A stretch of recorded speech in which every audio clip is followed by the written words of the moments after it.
Olá pessoal, tudo bem com vocês? Eu sou o Cláudio Matos, seja muito bem-vindo de volta ao nosso canal Oportunidades na Bolsa. Hoje é 15 de maio de 2021, estamos aí na finalização dos resultados do primeiro trimestre.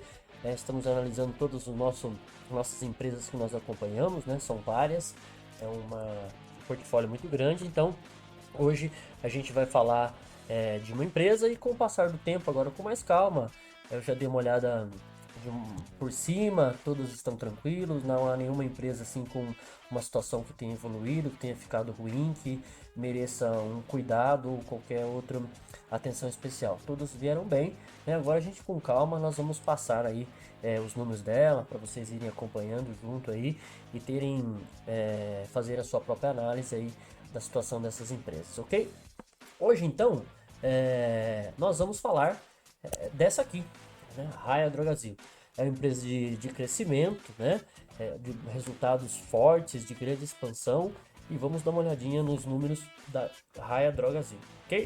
Antes, vocês sabem muito bem que, antes de falar da empresa, como pode ter muitas pessoas novas tal, e eu sempre gosto de apresentar o que a empresa era, como ela surgiu, para você ter uma noção do passado, desde quando ela vem, os problemas, um pouco um resuminho simples da empresa até chegar no momento e a gente vê os números, tá? Então aqui a Raia surgiu em 1905, né, com o seu João Batista, lá na cidade de Araraquara. Então, 1905 que a Raia foi criada, tá? A Drogasil surgiu em 1935, aqui também o farmacêutico José Pires, e ela veio de uma outra fusão, né, da Drogaria Braulio e da Drogaria Brasil. Então, essas são as origens aí da Raia e da Drogasil, ok?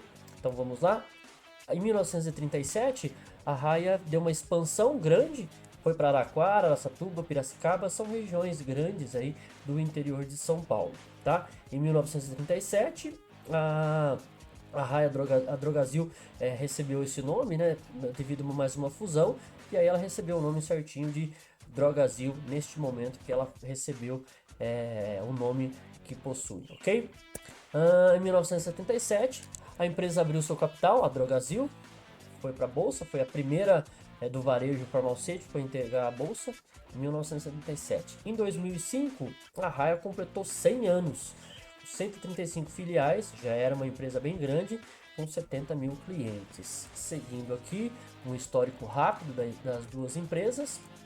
2007, a Drogasil fez a sua oferta, foi para a bolsa também, para o novo mercado. 2011, as duas anunciaram a fusão. Então, desde 2011 que as duas empresas aí se fundiram e viraram aí a Raia Drogasil, né? Atual agora RD. Então, esse aí é um passado, é uma visão rápida do passado da empresa, de como ela surgiu.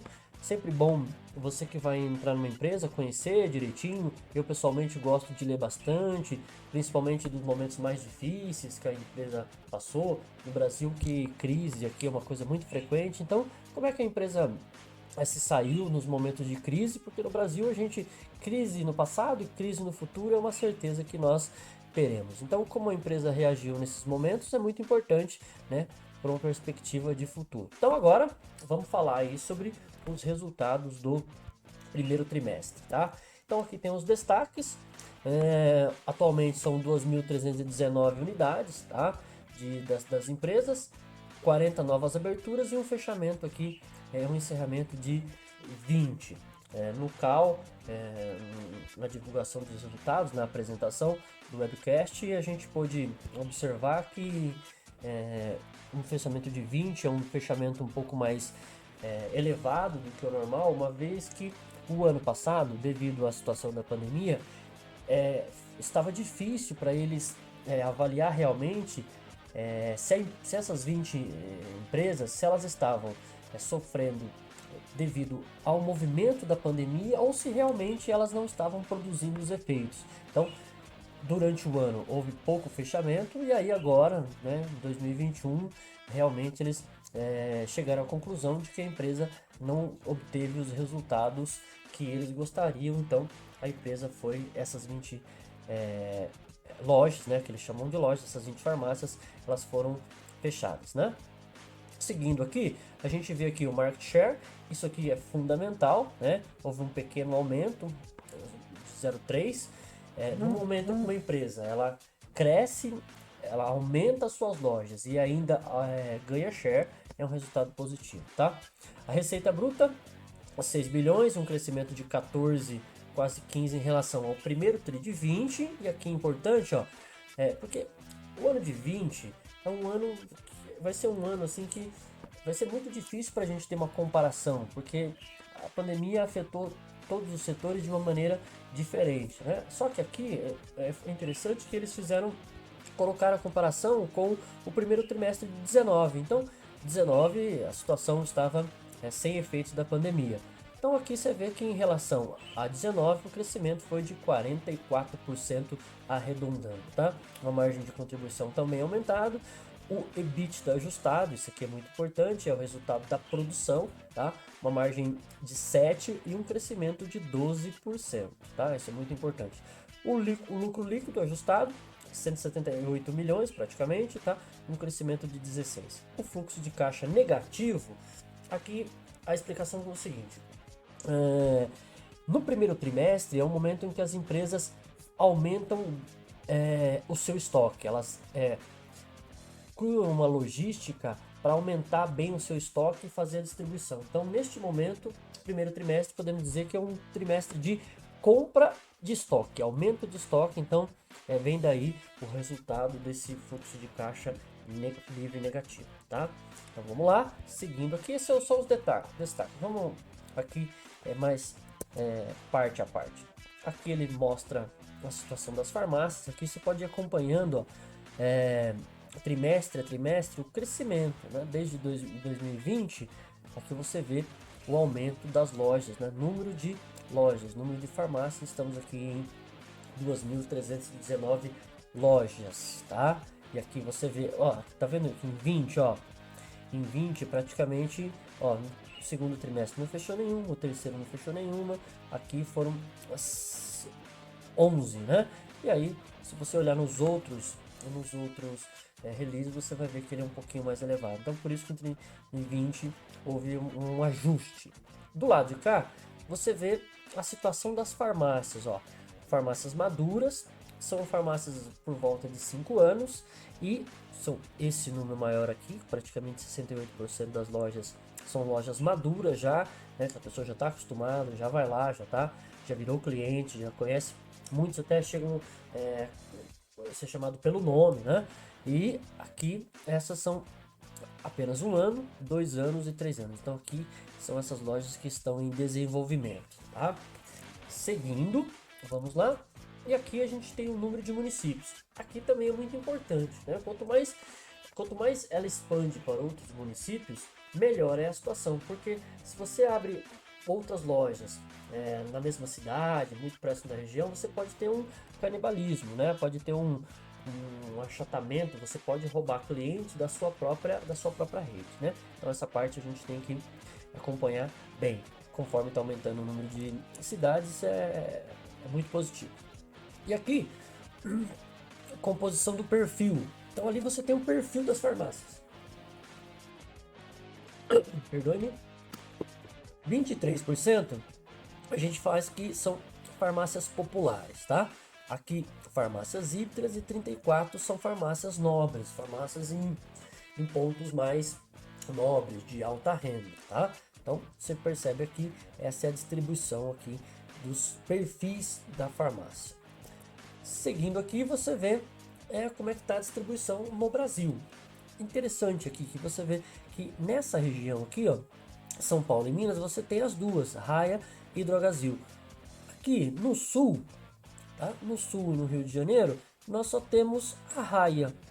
E para cima, norte e nordeste, nós só temos a Drogasil. É interessante, né? E aqui, esses três aqui, são os 3 novos estados aí que vão ser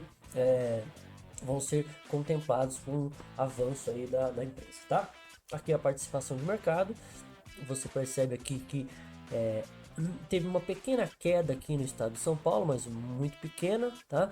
No Brasil todo, ela ganhou um pouquinho de participação, né? De share. Nos outros aqui no Sudeste ganhou, no Centro-Oeste também ganhou share, né? Share é fatia de mercado. No Sul, no Nordeste, né? No Nordeste aqui ela aumentou bastante. No Nordeste nós temos a outra com um grande concorrente lá, também é uma empresa que a gente gosta bastante, que é a Pague Menos, né? Então ela está entrando lá na Pague Menos. É bem interessante isso porque é, a Pague Menos domina o Nordeste, né? E a Drogazil está avançando.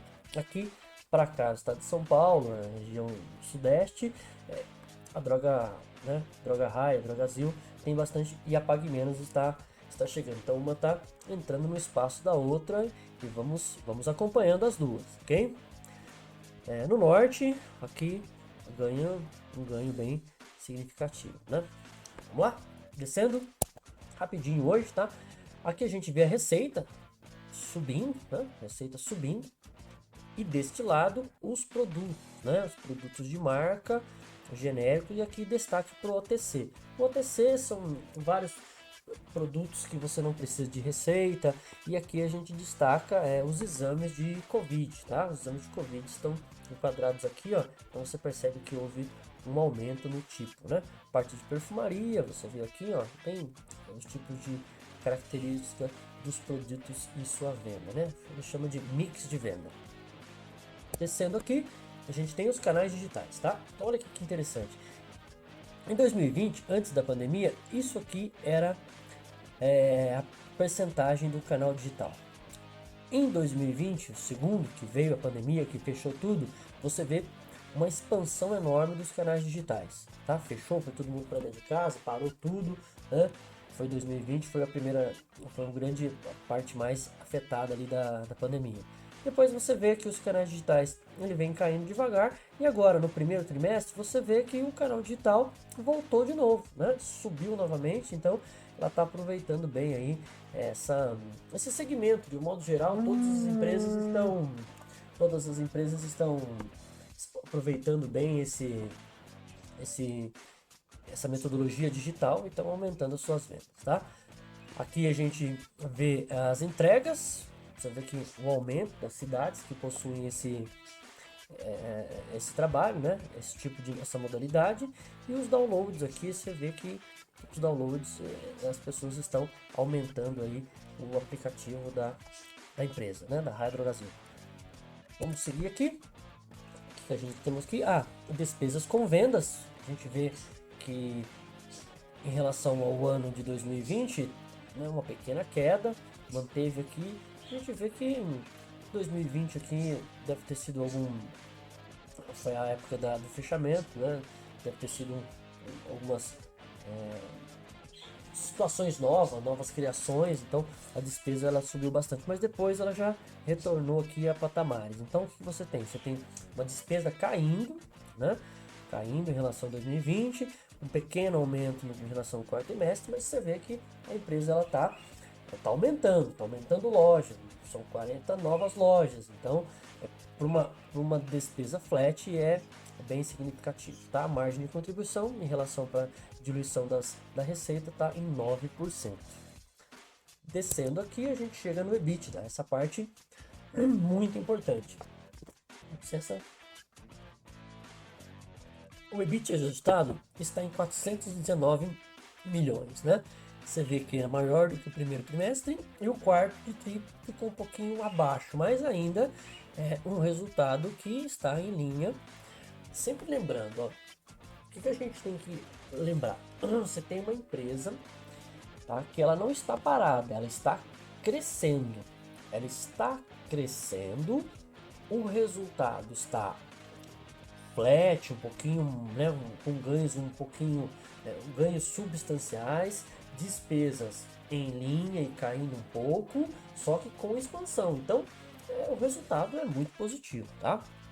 Seguindo aqui para a gente finalizar, aqui a gente chega no lucro líquido, né? Então essa é a parte aqui, exatamente o que eu estava falando. Em relação ao 2020, a gente teve um aumento do lucro.